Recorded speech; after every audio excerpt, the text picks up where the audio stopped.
I speak?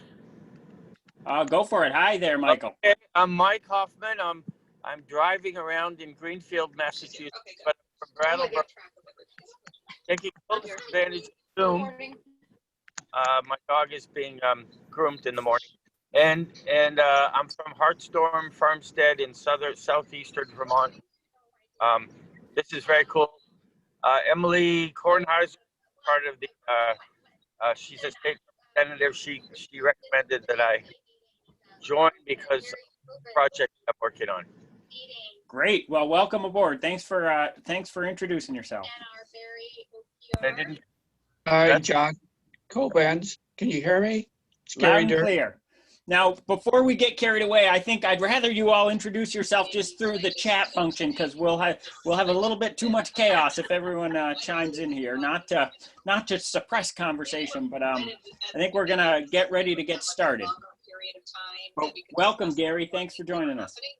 Okay. That was like so summer. I don't. Okay. All right. Well, if you want to stick to the same. Getting a little feedback from someone. Nick, can you find that? I'm working on it. Yeah. If at any point you get sort of unexpectedly muted, that's just me because you're lighting up on the screen. But maybe if I can mute everyone. So for the call this morning, so Tuesday and Thursday calls are not with the SPOC. Okay. All right. I think we should get started.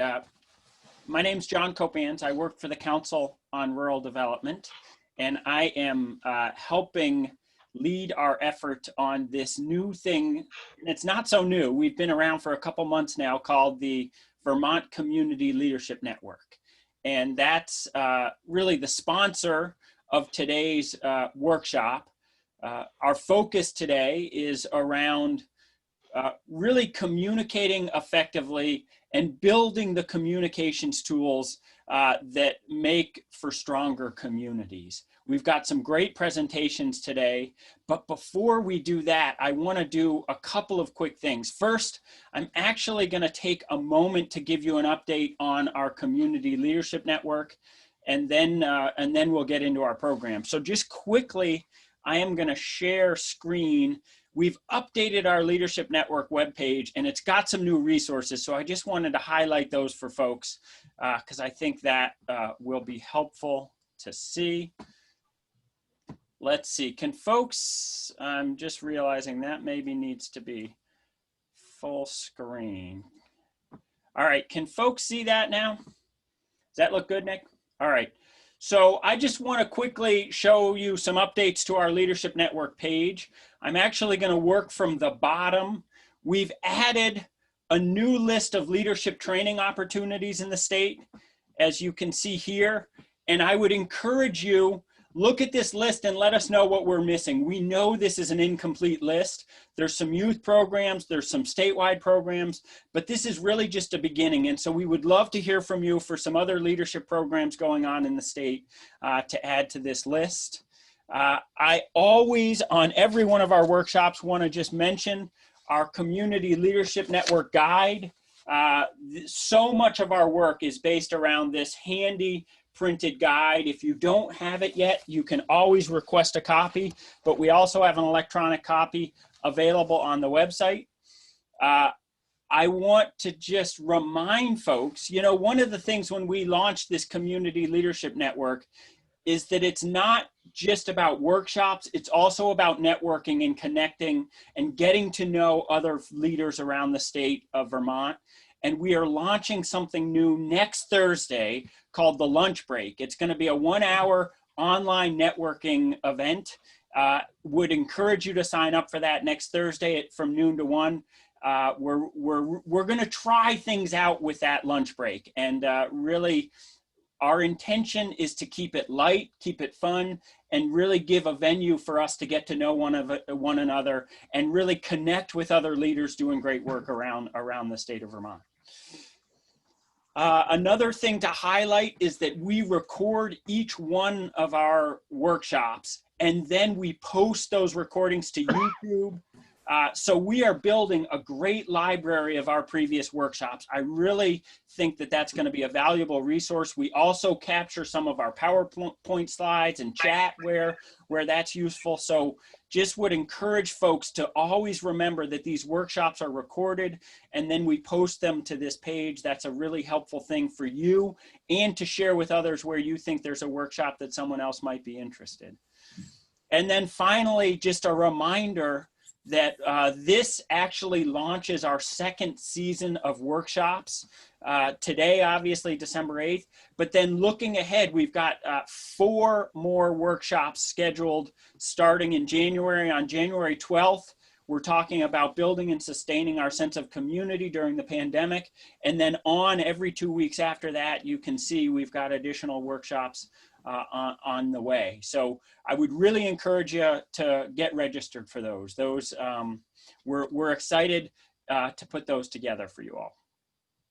So that's the quick update on the Community Leadership Network. I really would encourage you to use that webpage. You know, we are one of the things we're figuring out is how frequently we've got your email addresses, of course, because you've participated. And so we're trying to figure out what's the right way to communicate, how frequently to communicate.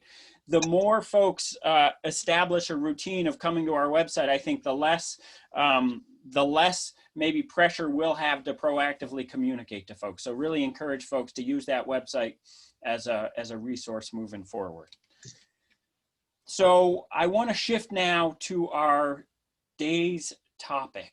You know, we are at a time right now with the pandemic where I think what it is reaffirming for us is the importance of our connectivity within our communities, our ability to connect with our neighbors, to sort of identify people's needs and wants and sort of gaps in services in our communities is so important right now. And that ability to connect to one another is so much interconnected with the communications tools that we have in our communities. And so that's really the focus of today's conversation, is around what are those communication tools? How do we use them effectively? And how do we strengthen those communications tools in our communities? Because what we know is the more connected our communities are, the stronger those tools are, the stronger our communities are, right? You know, Rebecca Sanborn-Stone from Bethel uses this term civic infrastructure.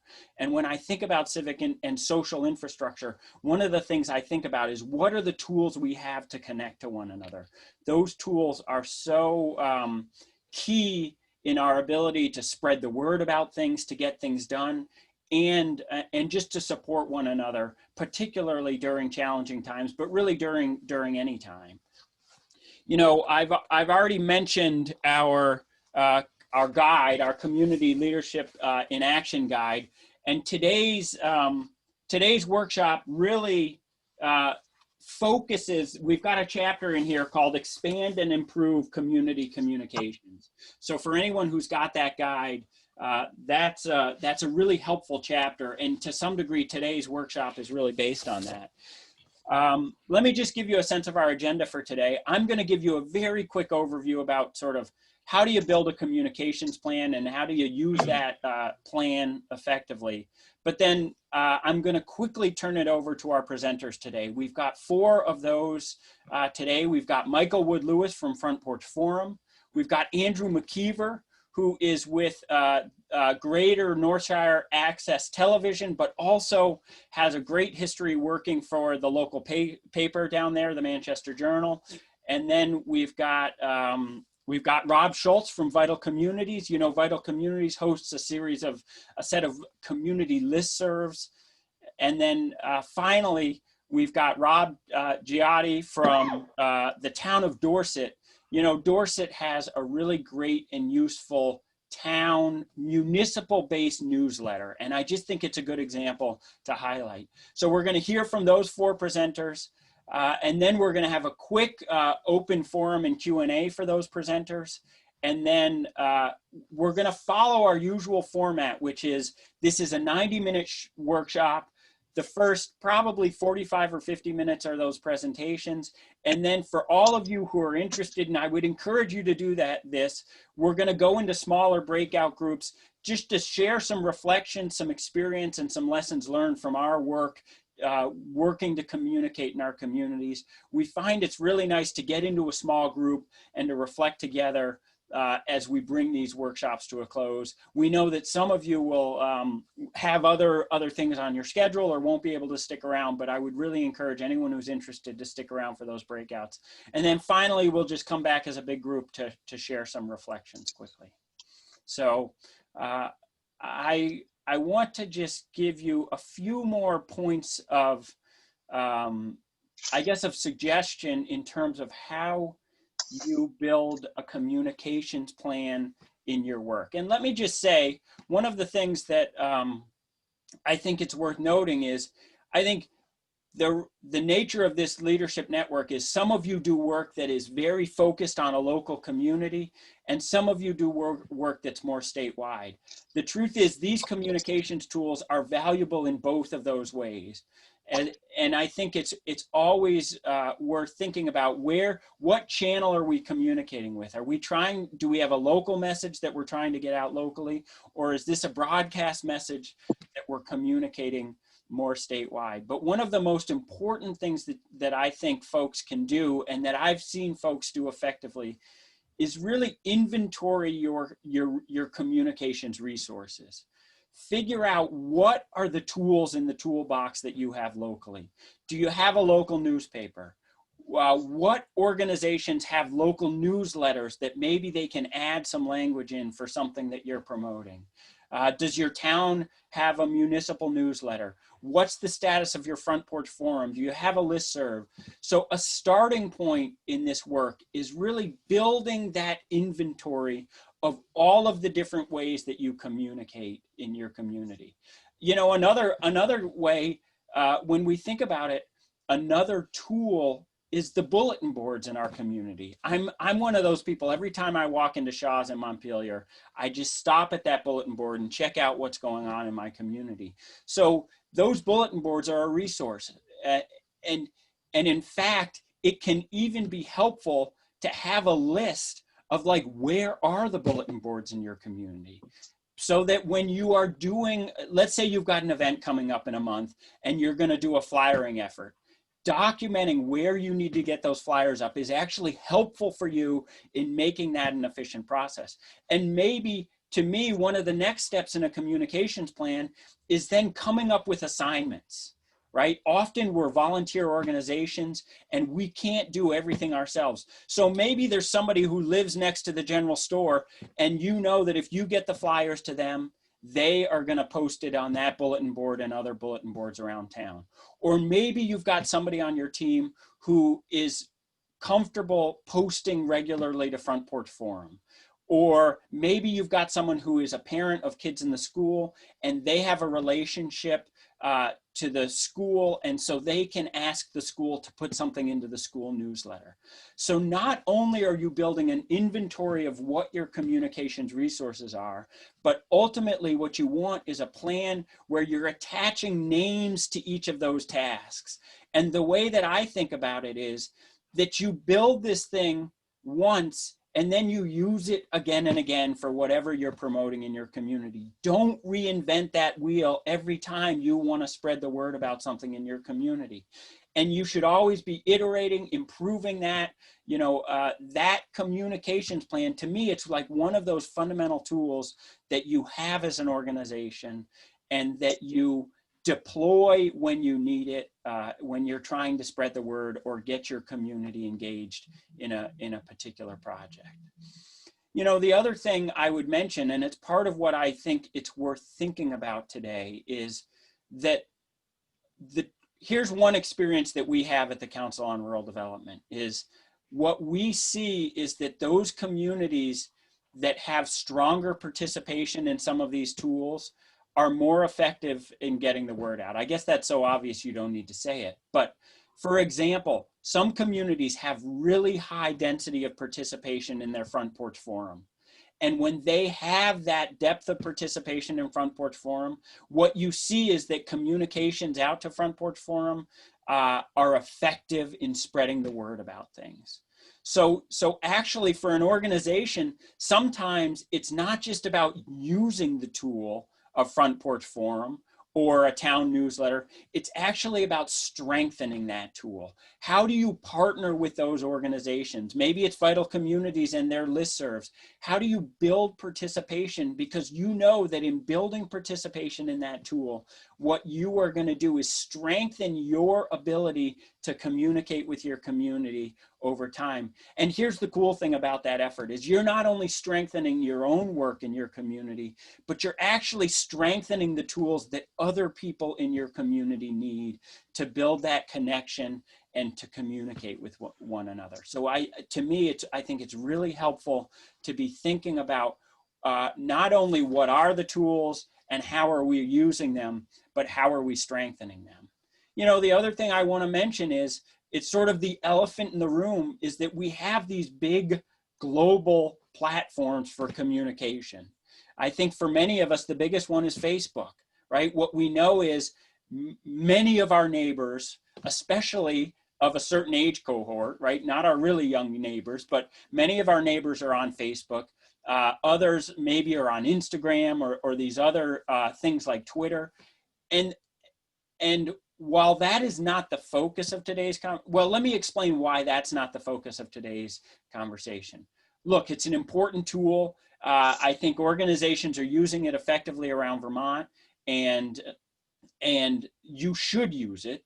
But at the same time, I think it's really important to remember that we have local tools that are under our control in Vermont, and that when we strengthen them, we know that that is actually strengthening our communities. And I think there are some valid concerns about some of those more global online tools and whether or not they strengthen our communities or sometimes, in fact, make things more challenging in terms of civil discourse. So for us, that filter of what are the tools we're using, do we have control over them locally, and are they helpful in facilitating civil discourse, or sometimes does it feel like sometimes these tools actually lead to a little more tension and division. So I just want to mention that as one of the things that I think is worth, I think we're all grappling. There's no grand conclusion on that. Oops, we got a little, there we go. So, you know, with that, I want to introduce our first presentation today. We're really excited to have Michael Wood-Lewis from Front Porch Forum. You know, Vermont Council on Rural Development has been a partner to Front Porch Forum. We were a partner to them in taking this idea that started in the south end of Burlington and really bringing it statewide. And like I said before, it's a really powerful tool in Vermont communities. We saw in Irene, we see now during the pandemic how useful this tool is for Vermonters. So with that, I'll turn it over to Michael. Thank you, John. And if you're looking for me, I'm over here, everybody. Hey. Glad to see people today. Glad to be here. Wish we could all gather in person someday. That'll come back, I hope. Well, I want to start by echoing a little bit of what John just said. Is, you know, everybody on this call has important communication responsibilities in the work you do, and you likely use multiple channels, and that's great. And I'd like to share a little bit about Front Porch Forum and encourage you, if you're not, to use it, and if you are, perhaps how you know, some ideas for how to use it more effectively. I came to community development work circuitously. My background's in engineering, and when I first got exposed to communication side of things, I thought, well, you know, you put the word out once and that should do it. Put a check mark next to it, done. Don't have to worry about marketing or communicating. I already said it once. And of course, I was disabused of that notion pretty quickly, that, you know, people need to hear things many times, 10 times before, you know, they act, before it catches their attention, before they understand it, before it sinks in. But now I've moved beyond that in a way to understanding that, you know, you can mention things once, you can mention things, 10 times, or on this other end of the spectrum, really you can engage in ongoing conversation. And that's really the gold standard.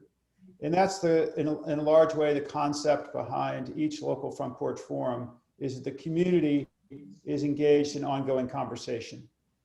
And it might be about a lost dog or a plumber recommendation, what have you. But and sometimes, especially in 2020, it might be about harder topics and there may be disagreements, and that's a whole other conversation. But engaging in that ongoing conversation, I think, having your organization be part of the community back and forth, so that when you do have an event, you do have a fundraiser, you do have a new program to talk about, you're already engaged in that conversation with everybody. That's really the gold standard, and that's various tools can do that, but that's, I think, where Front Porch Forum especially can come in. So let me just give a minute or two of background. Front Porch Forum is a mission-driven Vermont public benefit corporation. We cover every community in the state. We've been hosting online local forums for 20 years. Our member count is approaching 200,000. Another way of putting that is for every 1,000 households that exist in Vermont, there are 750 Front Porch Forum members. So it's unprecedented traction. There's nothing else in the state has that kind of traction. We have 20 staff. We employ 20 Vermonters. They're spread all around the state. We publish 6 million email forums or e-newsletters every month.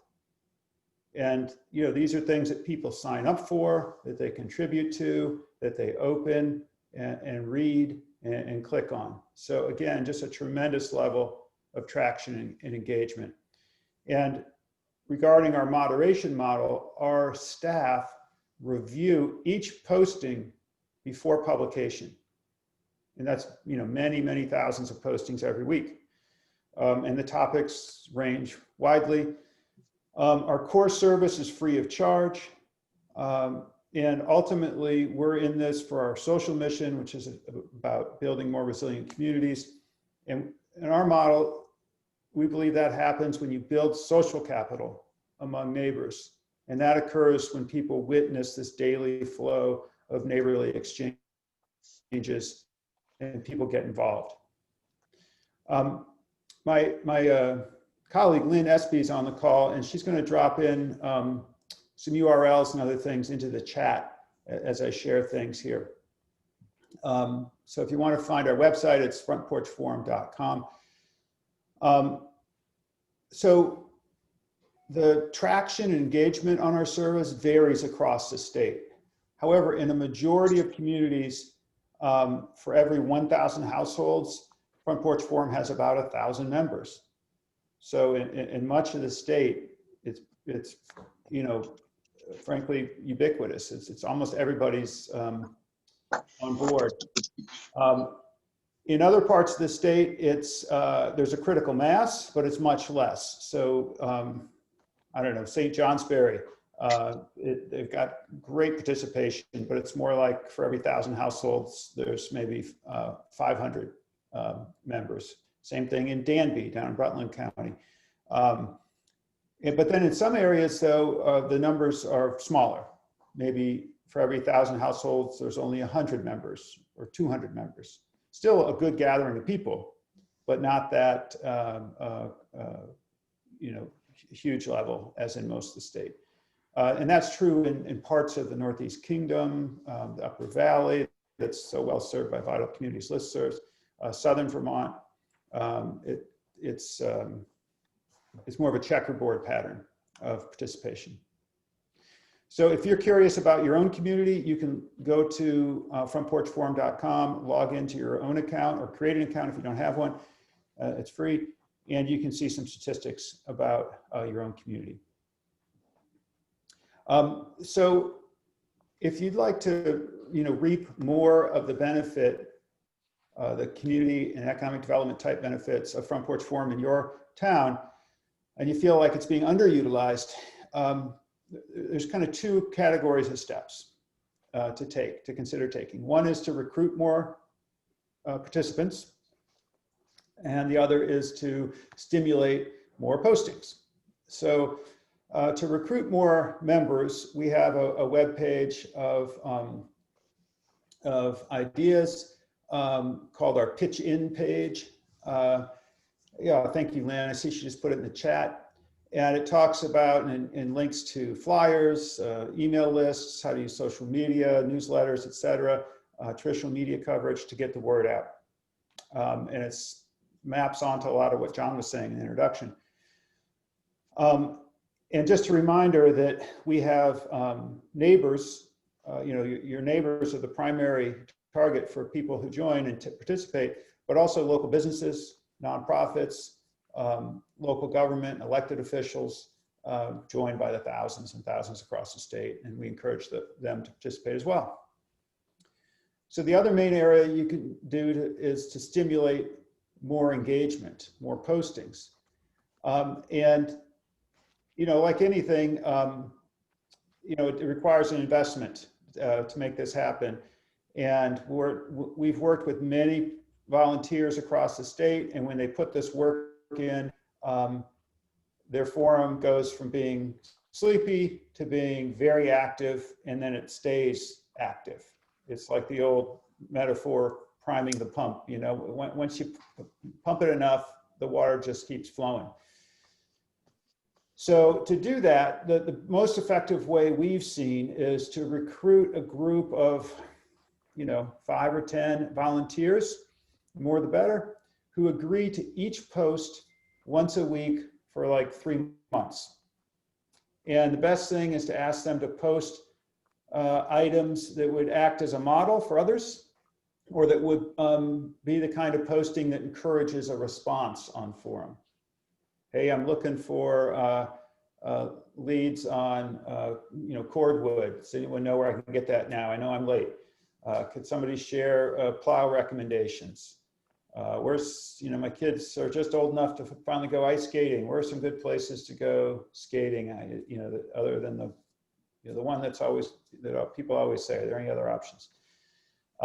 Those kind of postings get responses. You can also share meeting times for virtual meetings, agendas, minutes from public meetings, select board, school board, etc. So many different types of postings. If you're curious for success stories, we have thousands of them in our blog that built up over the years. Lynn may put that link too in the chat, where you can see how Vermonters in various communities have put their local forum to good effect for their needs. Additionally, that group of volunteers that you may recruit, or including yourself, even if it's just yourself, that's still great. I encourage them to also post follow-up messages on their forum after they say, can anyone recommend a plumber? A few days later say, hey, thank you, I heard from X number, and it sounds like Acme Plumbing is the way to go, or whatever works in your community. Because that's demonstrating that people are paying attention and that people are neighborly, and if you post here, good things will happen. It seems to be a standard part of human nature that most people will wait. There's a few extroverts in the crowd who will jump in and don't need to wait to see others do things, but most of us will wait to see others go first and speak up, to see how they're doing it, to see what seems culturally appropriate. And so if you can demonstrate that, that can be a real icebreaker to making a local forum take off. If you have any questions about this, or looking for other resources or ideas, don't hesitate to reach out. I mentioned Lynn is on the call with me, but we have 20 colleagues, and we work on this stuff every day. we're talking with town librarians and school secretaries and volunteer, organizers, nonprofit leaders across the state every day for how to help make their local Front Porch Forum more effective for their needs. Lynn maybe can put an email address. Thank you, Lynn, in the chat there, outreach@frontporchforum.com. So I'll just end there to say, once it's worth the investment, because we've seen it again and again. Once you get the pump primed, the conversation will flow, and being part of that conversation is an incredibly rich communication strategy for your organization, because when you need that community now, you put your request right in there, and you're going to reach a critical mass of people and have a great response. Thank you, John. Michael, thank you so much. Yeah, we really appreciate the service that is provided by Front Porch Forum, and just see how powerful it is. I next want to bring to the microphone, and just, one pointer for folks. You have two ways to view Zoom. One is through sort of the full everyone on the screen, but you can also pick speaker view if you want to highlight the speaker at any time. You might consider doing that. So our next speaker today is Andrew McKeever, and as I mentioned, Andrew works with the local cable access station down in the North Shire of Bennington County, but also has deep experience as a local newspaper guy as well. And so he's going to share some advice on both of those really critical local resources. Andrew, it's all you. Okay, John, thank you very much. I appreciate the opportunity to be here today. Thank you for having me. Yeah, as John said, currently I work as a news director at GNAT-TV, or GNAT as we often refer to it. We're based just south of Manchester, Vermont. We cover 11 towns in northern Bennington County and western Windham County. Before that, I worked as a news reporter and an arts editor at the Bennington Banner, and briefly for a while at the Rutland Herald, before coming to the Manchester Journal to serve as the managing editor in 2006, and stayed there for the next 10 years. It was a great run and a lot of fun, and had a really good time with that. When the opportunity came up to try something completely different at GNAT TV, to start what we call our news project, it just seemed like an irresistible opportunity, a chance to do something really different. And so it's been a lot of fun for the last 4.5 years or so. GNAT TV is one of 25 public access television stations or media centers scattered around Vermont. Sometimes they're called PEG Access TV, that's short for Public, Educational, and Government. And it's interesting to note that Vermont has more public access TV stations than any other state on a per capita basis. So if you want saturation coverage for your message, it might be an interesting place to check out. Briefly, the stations offer television stations, cable channels, as well as website access, and we also are getting much more involved in social media as well. So we can put your message out through Facebook or Instagram or Twitter or YouTube especially. The centers provide low cost and free media production and distribution services to individuals, to nonprofit organizations, and government agencies. So the price is definitely right. It's definitely worth checking out. Now we also, as John had mentioned in his introduction, offer a statewide reach as well as a local reach. For more information about all of this and kind of the history and background of how the media centers came to be, they grew out of a congressional act in 1984. There's a website, vermontaccess.net, and I'll post that in chat or if in a minute. And it gives a lot of background and information on all the various services. But one of the ones that I think I'd like to highlight is the Vermont Media Exchange, or VMX. That's a video distribution network where you yourself can upload your video directly onto it. and you know, get the word out. Now, you'll need a password, and I will strongly advise that you get in touch with someone at Vermont Access Network and prearrange that before you just upload it. But it is very easy to do once you're all set up. And so again, if you have a message that you think has a statewide reach, it goes beyond your local area, it's an opportunity there, I think, to really expand your message a lot. Like I said, basic, easy drag and drop thing, and even I can do it. So that means anybody else in this call can definitely do it.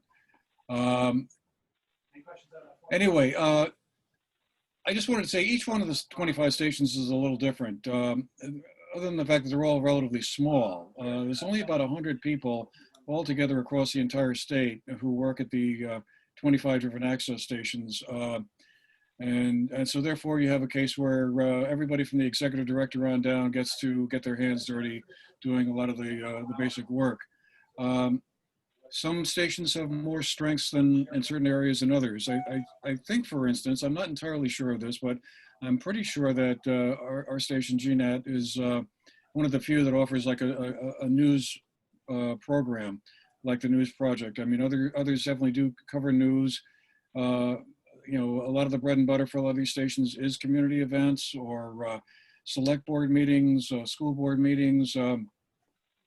There's a local yoga studio in the town. They might have some of their sessions on there, but not every station has a direct news channel like we do. But other stations will have other strengths, more depth in other areas than we might have. So I guess you know, my number one message, I guess, or key point, sort of thing, if you remember nothing else from what I say here today, is that the first step, I think, in terms of being able to utilize your local access station to get the word out, is to get to know the people. It sounds pretty basic. I'm sort of feeling like, well, yeah, duh, obviously.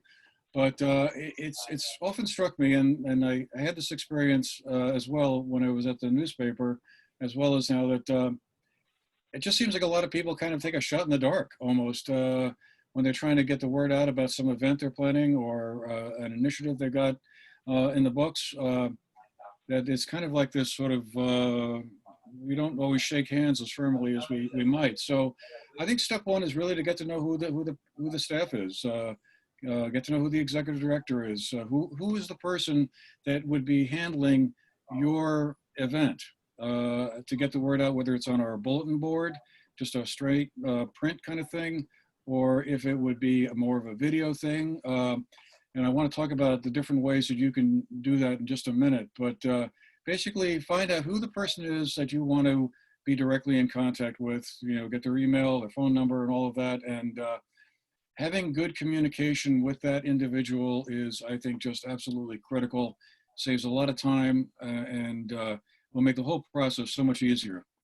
So the second key point that I just want to touch upon is, how does the station or the newspaper want to get the content? I mean, with a newspaper, typically it's going to be a press release that you would write and send in as an email. And there are a couple of fine points to that. I'm going to touch upon that in just a moment. But just to go back to how to do this in the video world, you know, pre-pandemic, a lot of people would come into our studio and record a PSA or a public service announcement. They'd write a script, the script would come in, it would get loaded into a teleprompter, you would come in, you'd stand in front of a camera, you'd read off the teleprompter, and 4 or 5 takes later, you'd have something that everybody was happy with. All the ums and ahs would finally go away. And that's certainly one way that you can get the message out. Some studios are still in a position to do that. Our studio right now is closed, so that option is kind of foreclosed, but there's not, obviously another way around that. Maybe the station can send a camera person up to your location and you record an announcement on your location. Or maybe the camera person shoots what's called B-roll or background footage and you record a voiceover. You have your script and you just talk into a microphone, and then the video and the voiceover get merged together. If you're going, you might even not even be on camera at that point. You might just simply be existing as a voice. But if you are on camera, and speaking as someone who was about as uncomfortable as anyone can be being on camera prior to the time I arrived at GNet, I'll just say that, you know, the key is to be as natural as possible. Use hand gestures when appropriate. If you're in a studio setting and you're talking to someone else at the station, you're never going to go wrong if you just keep your hands folded on the desk. So if you want to keep it really simple, that's one thing I learned fairly early, because it can be pretty awful if you're shaking your hands around all over the place, like I have a tendency to do.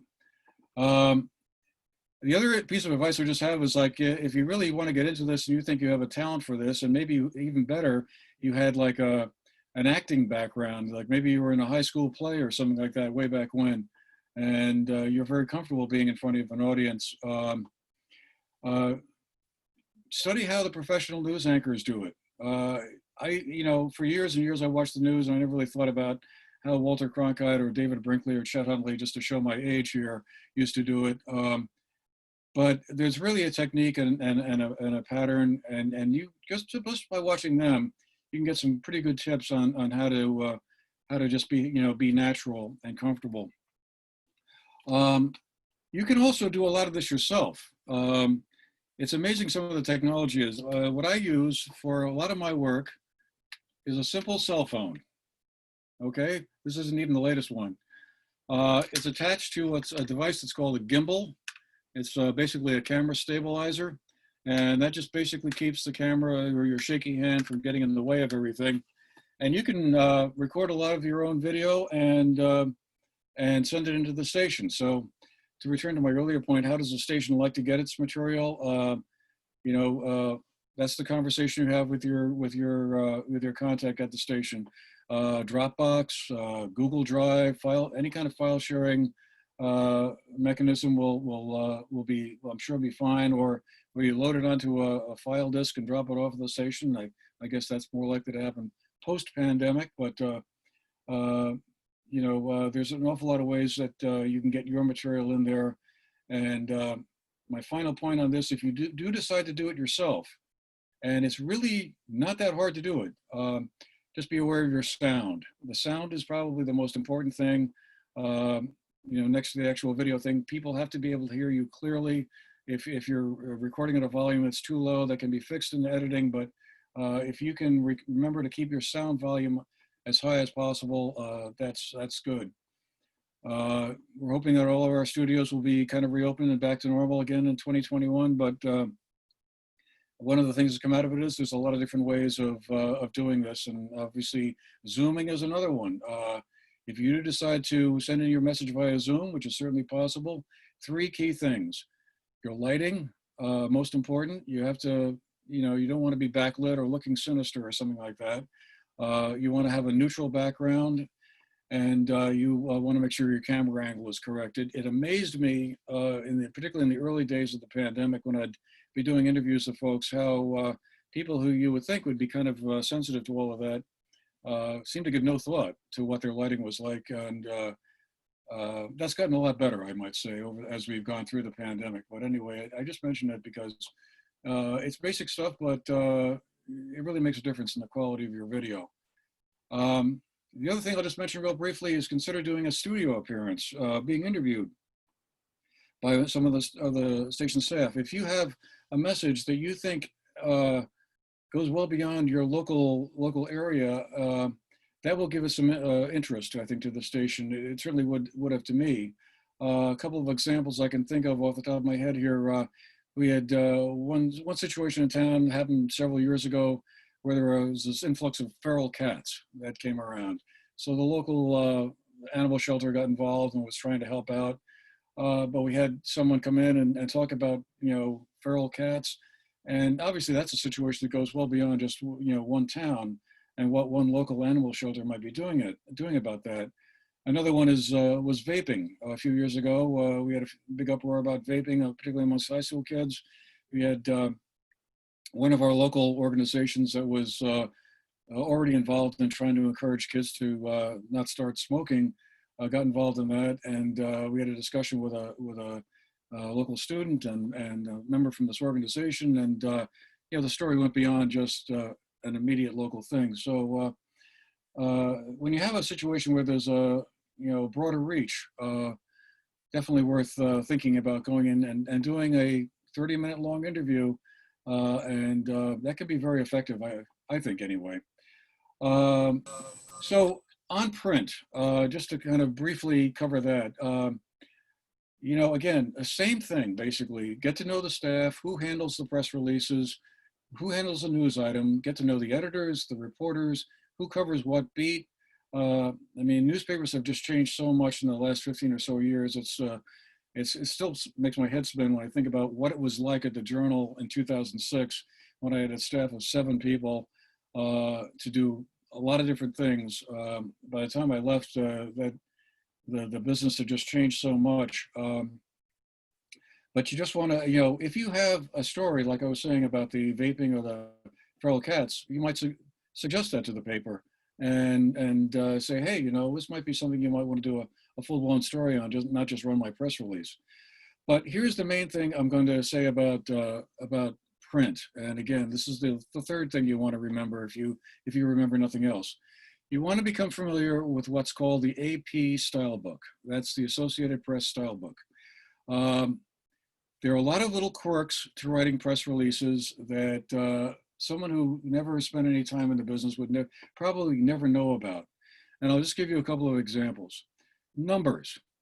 If you are having a Thanksgiving event and you're going to have 6 people dressed as turkeys running around outside, you will say that there are 6, S-I-X, people who are going to be there in turkey costumes. If, however, you're going to have 16 people in turkeys, you will use that in numerals. You'll have 1, 6. 1 through 9, you spell out the numbers. 10 through infinity, it's the numbers. I can't tell you how many times I rewrote press releases to have to fix that. State abbreviations is another one. Maine or Iowa, you spell out the name, the entire state. Massachusetts, it's M-A-S-S, period. Vermont, V-T, but Vermont, uppercase V, lowercase t. Massachusetts, uppercase M, lowercase A-S-S, not M-A, not the postal abbreviations. That's another one that I spent way too many hours fixing press releases on. 2 other words that you'll want to know. Fundraiser. I bet you all do fundraisers. Fundraiser is 1 word, not fund-raiser. Okay, same with nonprofit.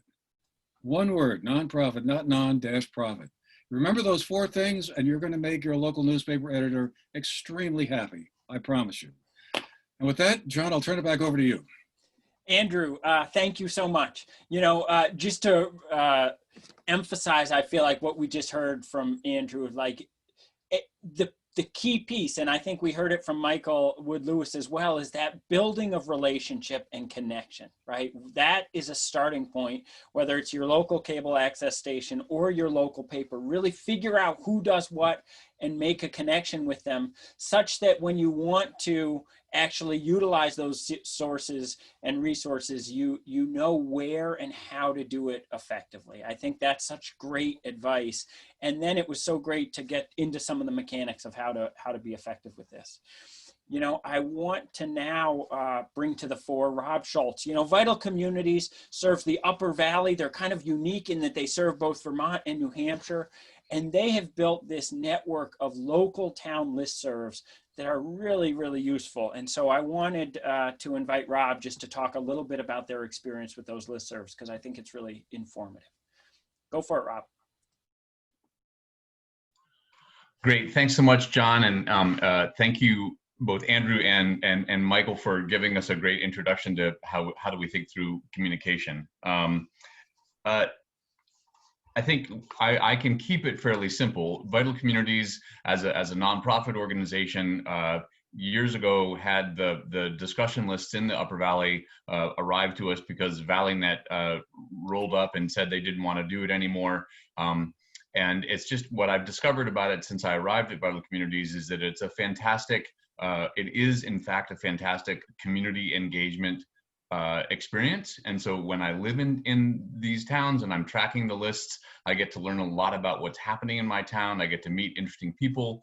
I do sometimes get great deals on snow tires that have only been used for one season. And we're always tracking those dogs that are running around and the cats that are lost. Just a couple things. Vital Communities is really only running these lists in the Upper Valley in our service area for Vital Communities. So as much as I would love to start a discussion list for somebody in a different region, that doesn't work.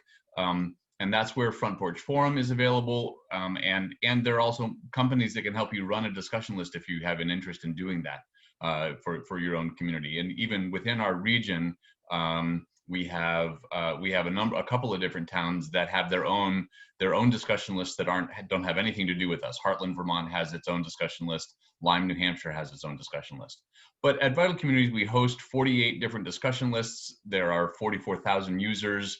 We're sending, in a given year, about 150,000 messages back and forth about matters, large and small. The posting is, it's really simple. It's like keep it civil, keep it local. And keep your messages simple, because many of the discussion lists have a very simple format.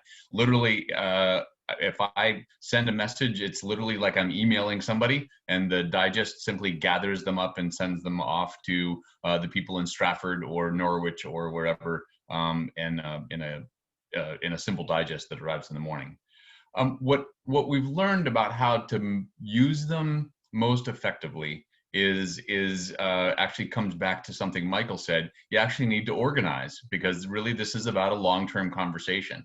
All right. So if you're using discussion lists as a sort of one-time posting an announcement for an event, it's not that that's ineffective. It's just it's not as effective as if you have your organization has its own community within that list. And so the way that Vital Communities actually gets many of its messages out into the discussion list format, even though we have access through the back door, is we use volunteers. So we're asking volunteers that live in a particular town to repost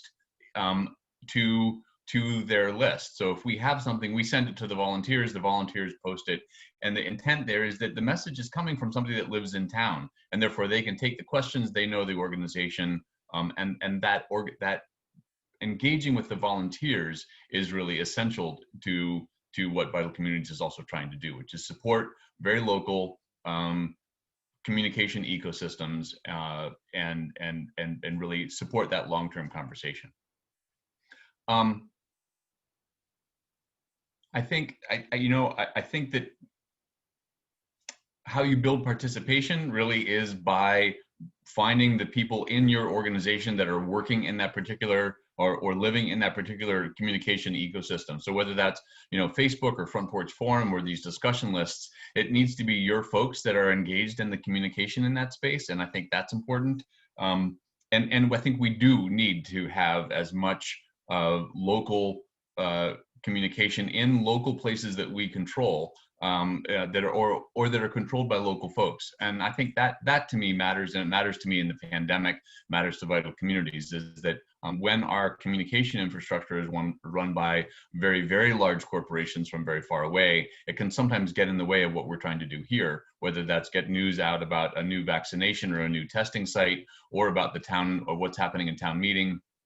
Again, if we can do that through locally controlled, locally managed communication platforms, that's a really good thing. Whether that's CATV, your local station, Front Porch Forum, or the Vital Communities listservs. I think I'm, John, I'm going to keep it simple. I just think that I think that you and Michael have really flagged that these are not simple, like one-way tubes communication. We're really trying to build a conversation. And I would just flag that whether it's one of our discussion lists or Front Porch Forum, how do you engage in a communication conversation over time? So those are the things that I would like to sort of suggest. And I did take a second and put a link in the chat to the Vital Communities discussion list sort of page on our website. So if you want to know more information about it, you can go there and get the FAQs, or you can drop me an email. Awesome. Hey, thanks, Rob. That is really great. Really appreciate that advice. You know, I had the opportunity here at VCRD to work in the town of Dorset over the last year or so. And it's a place that is very well served with a town manager who just does a great job. And in Dorset, the town has a town newsletter that I know some towns have this. I think it's a really effective tool. So I want to introduce Rob Gaiotti from Dorset to just share a little bit about that town newsletter, because I think it's a good model for other places. Great. Thanks, John. Thanks for having me on. Dorset really enjoyed working with VCRD as well. And there's a lot of good things that came out of the visit that VCRD did that the town is now pursuing. So thank you guys for that. I'll be, I think, maybe a little more brief than some of the others. I do have some stuff that I got to get to, but so our newsletter kind of started with during a time where we actually had some pretty controversial land use applications and stuff going on. And, you know, as a public official, you try really hard to, you know, make sure that you're posting the agendas on the correct day in the correct place, and it's on the website, and it's, you know, all over the place for people to see. But back to, I think Michael had mentioned it, regardless of however you do that, you're still going to run into this hurdle of people expressing that they didn't know or weren't aware, or nobody notified them. So we kind of started the newsletter with some of the really kind of, you know, the boring public meeting info, you know, dates, minutes, stuff like that, just because it was another avenue to get the word out about, you know, some of the stuff that obviously people care about, which is land use and stuff and events going on in the community. From there, it kind of morphed into being asked by some of the other local entities like schools, nonprofits, libraries, stuff like that, to include some of their events.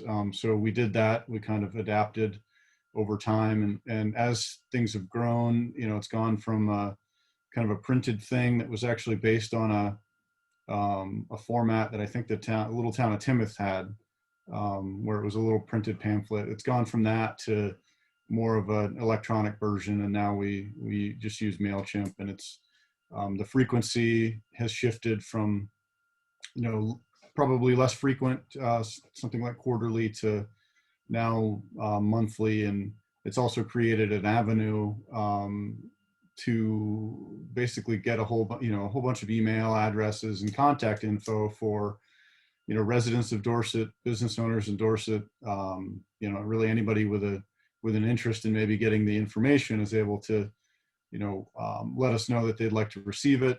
We're able to do that. And it creates a really good, you know, direct connection to those folks. So much so that, you know, when we haven't updated people, you know, every so often, we hear from them about it, that they, you know, they're looking for an update just with things. You know, it can include, or we have included over time, stuff like property transfers. You know, everybody owns real estate or is interested in real estate. You'd be very surprised how interested people are in just, you know, simple information like property address, transfers, prices, you know, versus assessed value, stuff like that. Kind of gives people a really good indication of kind of where things are in town. All the way, you know, from there all the way to, we're not real time like some of the other entities are. You know, as a public official, I think Facebook, really the biggest purpose it serves is to make sure that lost dogs and cats get back home quickly. That is if it was created for one reason, that is it. We've been able to basically go without an animal control officer for years because it's as simple as getting community members to throw a picture on Facebook and that dog will be home in about 20 minutes. So that's really kind of my explanation. It's started as something that was pretty simple, just trying to get the word out about town, you know, town specific meetings and events, that is now morphed into more of I guess a resource that the community looks to for still those kind of community type events that you would get from your traditional entities like the town, the library, the schools, and stuff like that. So we feel that it's a good way for the town to control the info, and the info is all just kind of the generic stuff that people are looking for. Like John said, when he goes to Shaw's for the community board, it's virtually the same stuff that gets posted at places like that. So and thanks for having me, John. Yeah, well, thanks, Rob. Really, really appreciate that.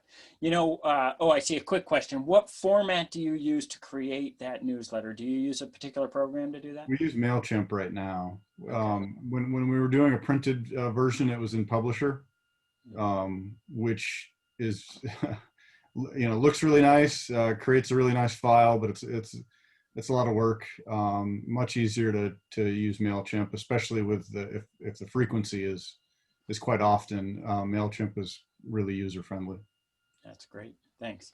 To me, this highlights one of the key tools that many of us have in our work with organizations and what we do, which is always be gathering people's email addresses. It's like one of those fundamental things that I feel like I relearn again and again, but wherever we are in our community, sort of doing things, building that list, because when you have someone's email address, you have a direct way to sort of build, whether it's a newsletter or some other sort of email announcement.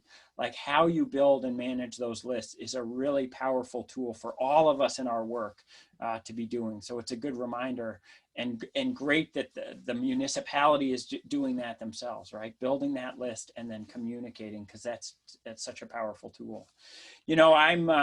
We're at a little past 11, and I know some of us probably have to go, and including maybe some of our presenters. I do want to open it up for a little bit of a quick Q&A. If anyone wants to ask a question of the group, we can do our best to answer, but then get quickly in a minute or two here, get into some breakout groups for just a little smaller conversation. So let's do a couple minutes of Q&A. If anyone has anything in the chat they want to ask, or just unmute and ask a question, that would be great.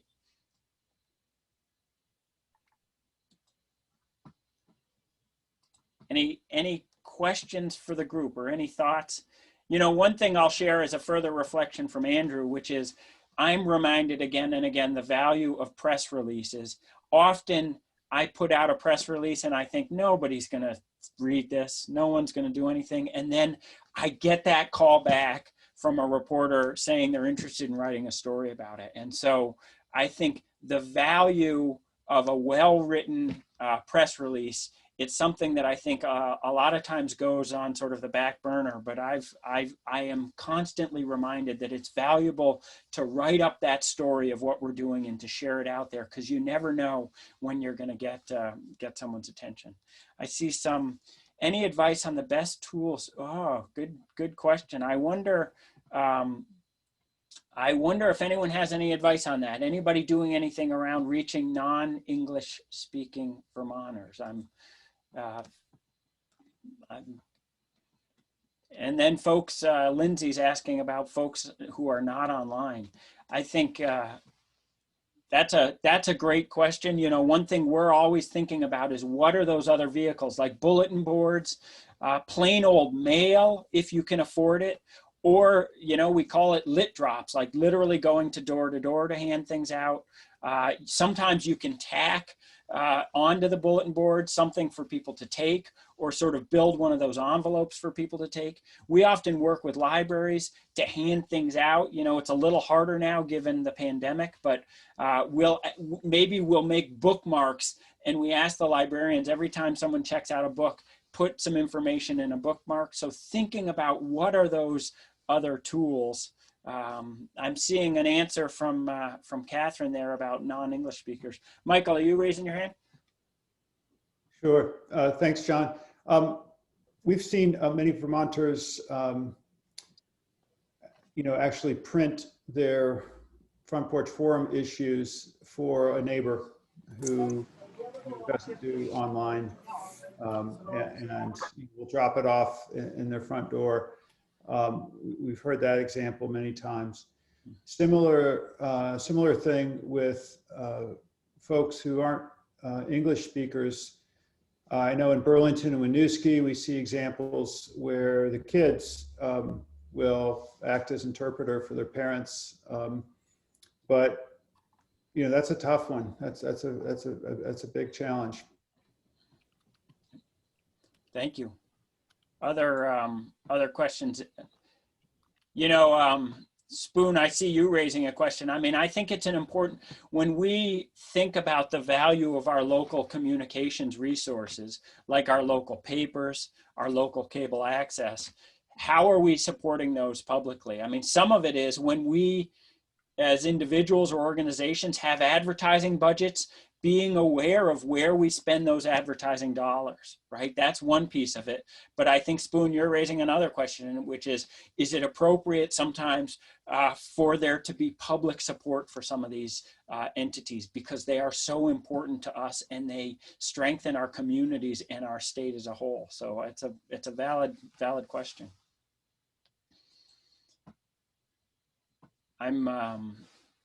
I think at this point, we should, for those who are interested in sticking around, I think we want to break into some small groups for really, this will be like a quick, let's say from now until 11:25. So about 15 or 16 minutes.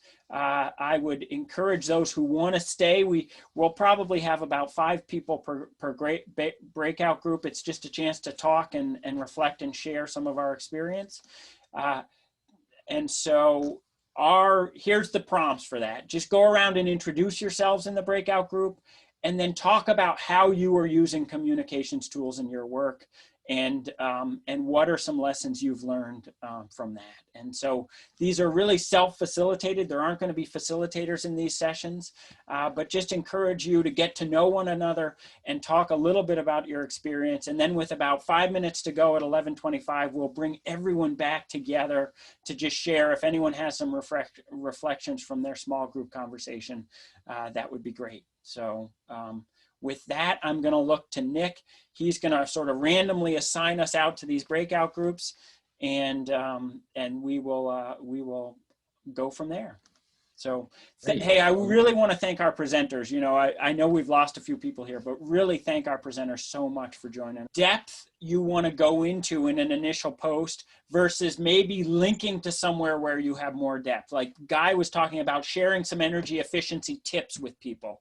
And the question is, do you post a really long or, multi-paragraph piece of advice to Front Porch Forum, or what's probably more appropriate and effective is a short little 3 or 4 sentence post with a link to somewhere to get more information? And so just trying to strike that balance between sort of length of posting and the compelling nature of the post. And I think Michael had really good advice, which was like, boy, go right to the hook, right? You want to lead with what's most important and most compelling for folks to get their attention.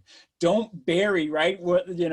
Don't bury that lead. Really lead with the powerful thing that's going to get people to take those next steps or to keep reading. I thought that was really, really good advice. So other points of reflection from our breakouts. Anybody else have anything to share? I was in a group, John, that we sort of had a broad diversity of folks, from Michael, who was just starting or sort of active in a health-oriented sort of agro-tourism effort down in southern Vermont. And so thinking through ways, he's sort of thinking very large and globally. We had Lindsay from Acorn, who they sort of exist as a network of partners and are very adept at maintaining an active newsletter and reaching out through all kinds of different channels. So we just sort of bounced around and talked through different things. We had Boone, who doesn't have any audio, but he's was sort of regaling us with some ideas about the nature of informed communication and sort of thinking through content that actually gets posted, like this standing question of sort of how do these open forums collect information, both from the stray cats, but also like work to inform an informed citizenry. So conversation all over the place, but fruitful, and yeah, glad to be part of it. Great, thanks. Well, I don't see any reason. I just want to thank everybody. For me, I know it's really nice to see faces these days, and also to get into some small groups and have a little bit of a deeper discussion. Really appreciate your willingness to participate. And we're always working to improve how we do these. And so really would welcome feedback from folks. Do not hesitate. My email is really simple. It's jon@vtrural.org. I'll type that into chat. Really encourage folks to share suggestions and or feedback, or also where you need any advice or follow-up. We want to be a resource to you all. So really want to thank everybody and encourage everyone. John, where are you going to post the chat? On VCRD website? Yeah, we will choose vtrural.org/leadership.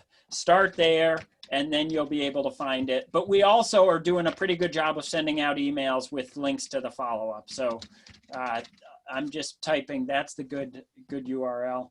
Michelle, people in our group wanted more information on starting a newsletter and what tools people use. I think that's a great question. You know, there are those classic sort of resources like Constant Contact and MailChimp, but I think that's a good point of further discussion. I think I'll let you all go for now, but I think that's a good resource we want to be helping people with in the future, is how do you build an email newsletter and what are some good and affordable tools to do that?